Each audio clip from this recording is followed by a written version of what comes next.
आणि अनेक मुद्द्यांवर लक्ष वेधताना किंवा हल्लाबोल करताना राज ठाकरे यांनी महिलांची लाडकी बहीण योजनेवर सुद्धा भाष्य केलं।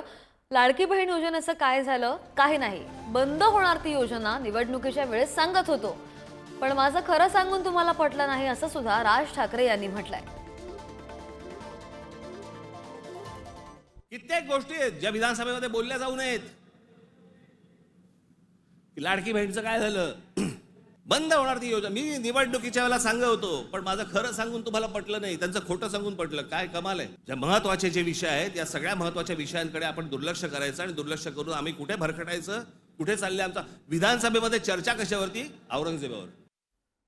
आणि 3 महिन्यापासून गाजत असलेल्या संतोष देशमुख या प्रकरणावर सुद्धा राज ठाकरे यांनी भाष्य केलं। संतोष देशमुखांनी हत्या त्यांची भीषण क्रूरता आहे असं सुद्धा राज ठाकरे यांनी म्हटलंय। देशमुखांच्या हत्येला जातीचं लेबल लावलं असं सुद्धा राज ठाकरे यांनी म्हटलंय। आज त्या बीडला जे झालं ते संतोष देशमुख काय बिचारे, त्यांना काय किती घाणेरड्या पद्धतीने मारावं, किती घाणेरड्या पद्धतीने मारावं। बरं, तुमच्या अंगामध्ये नसामध्ये जर एवढी क्रूरता भरलेली असेल ना, मी दाखवीन जागा, तिथे जा। विषय होता पैशांचा, विषय होता खंडणीचा, विरोध होता खंडणीला विरोध करणाऱ्यांचा। आम्ही लेबल काय लावली? वंजाऱ्याने मराठ्याला मारलं।